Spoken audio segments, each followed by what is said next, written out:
Mesdames et messieurs, bienvenue à ce nouveau magazine de Sassa. Nous sommes un condensé de connaissances pour transformer vos rêves en réalité. Au sommaire, l'IT anti-érosive au Kasaï central, le programme de développement urbain et l'Office de voirie et drainage signent un partenariat pour des interventions dans 4 sites érosifs. L'OVD dispose de 40 jours pour achever les travaux déjà amorcés. Sassa Magazine. Dans ces numéros, nous irons à la découverte du groupe folklorique Atandele. Norbert Ngala Mouloumé, initiateur de ce groupe qui totalise 30 ans d'existence, se battant bien que mal pour vivre de son art. Sassa Magazine. Bienvenue à tous. C'est une bonne nouvelle pour la ville de Kananga en rapport avec les débuts des travaux de lutte anti-érosive. C'est à la suite de la signature du protocole d'accord entre le programme de développement urbain et l'Office de voirie et drainage. Reportage.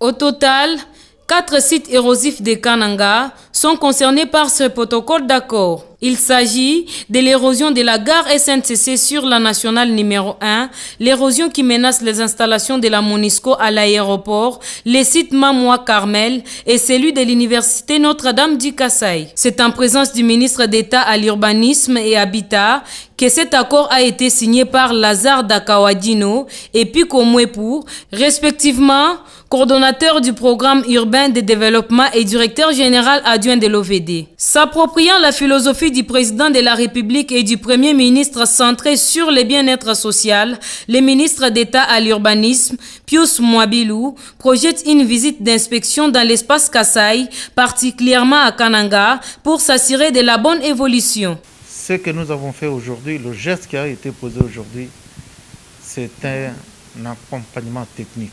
C'est un geste technique. Et ce qui est important à retenir, c'est que tout ce que nous allons faire, tout ce qui va être fait par l'OVD dans cette ville, les travaux ou les œuvres qui vont être réalisées ne peuvent résister de manière pérenne que s'il y a un accompagnement réel des fils et filles de cette province. Selon ce protocole d'accord qui a un coût global d'1 293 032 $ américains, l'OVD comme maître d'ouvrage dispose d'un délai de 40 jours pour terminer les travaux amorcés. La participation politique de la femme était au centre d'un atelier de renforcement de capacité des femmes de partis politiques de Kananga. Il s'agit des assises organisées par les réseaux de femmes pour la protection de la femme et enfants RFDF au centre Bamamou Tabouloukaï.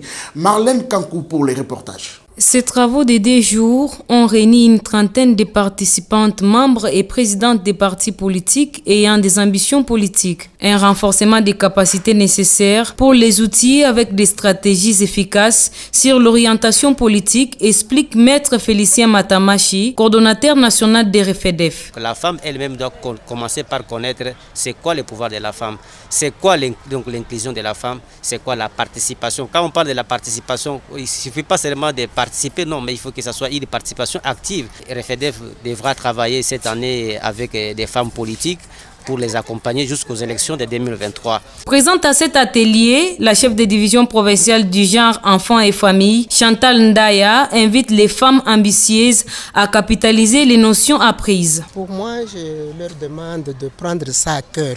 S'ils postulent eux-mêmes aussi, on va les soutenir vraiment cette fois-ci pour que nous ayons aussi un taux élevé de femmes dans le poste de prise de décision. Les participantes plaident pour plus d'accompagnement en vue d'atteindre les objectifs.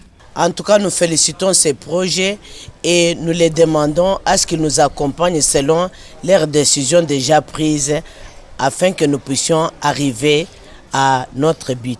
Précisons que ces renforcements des capacités rentrent dans le cadre du programme Voix et leadership de la femme sur la participation, inclusion et les pouvoirs de la femme. Mise en œuvre du projet de réinsertion socio-économique de la coexistence pacifique des communautés, l'ONG Femmes Main dans la Main pour le développement du Kasaï et FMMDK a sensibilisé le week-end dernier la population de Malandjima Koulou dans le territoire de Kazumba. Suivez ce reportage de Freddy Million Bouéboué. La sensibilisation faite auprès des associations de femmes, chefs coutumiers et d'autres leaders communautaires s'inscrit dans le cadre des activités de vulgarisation de l'engagement des autorités traditionnelles du Kasaï central sur l'assouplissement des amendes infligées aux femmes victimes de violences sexuelles en temps de guerre, l'édit de 2015 portant interdiction de coutumes et pratiques avilissantes à l'égard de la femme. La coordonnatrice nationale d'FMMDK, Nathalie Kambala-Loussé, s'est réjouie de l'intérêt accordé par ces couches au message apporté. Notre joie est d'avoir les coordonnateurs ainsi que toutes les structures de femmes nous accueillir chaleureusement et être très attentifs pour suivre le message que nous avons amené.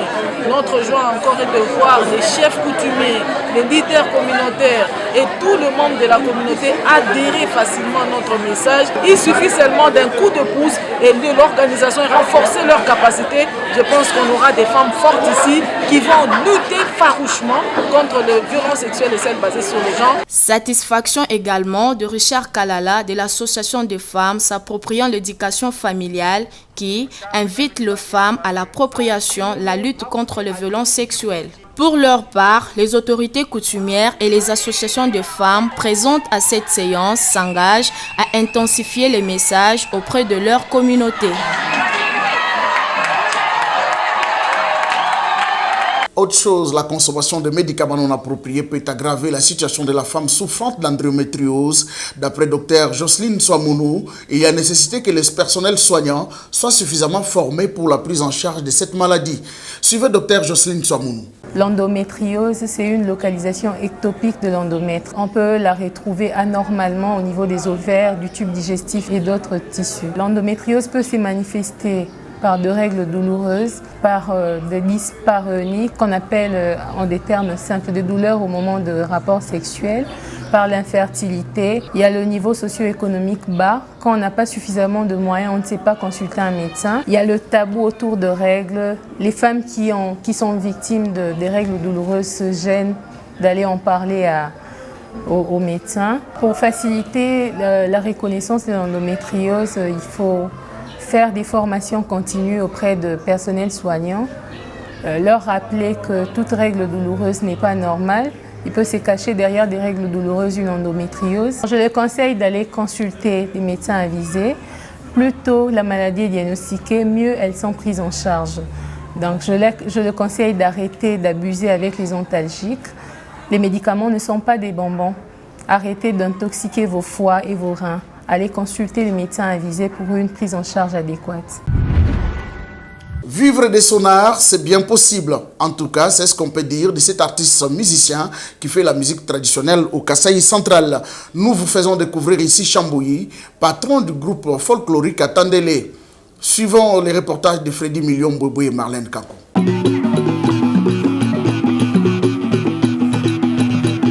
Créé en 1985, ce groupe folklorique totalise 36 ans. Son initiateur est Ngalamulume Mukengela Norbert, communément appelé Chambouyi, entendé par la paire des jumeaux. Chambouyi est devenu pratiquement son nom d'artiste. Pour la soixantaine révolue, la musique est une passion. Voilà pourquoi cet homme marié et père de 9 enfants n'a pas d'autre activité et vit exclusivement de son art. Suite aux déceptions connues dans le groupe Camion Diaz, où il a fait ses débuts, Chambouyi se décide de créer son orchestre qui sera constitué exclusivement de sa femme, ses enfants et quelques membres de sa famille et qu'il baptise Atandele. Un parcours dont les résultats sont encourageants conformément au nom qu'il explique.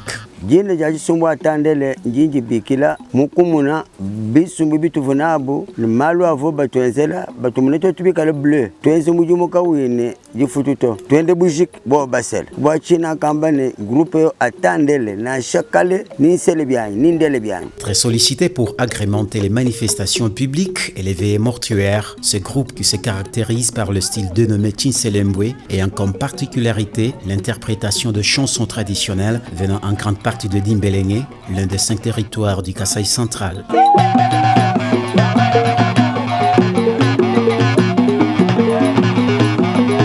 Sans mécène ni instrument souhaité, Chambouyi ne sait pas faire parler de son style en dehors des Kananga.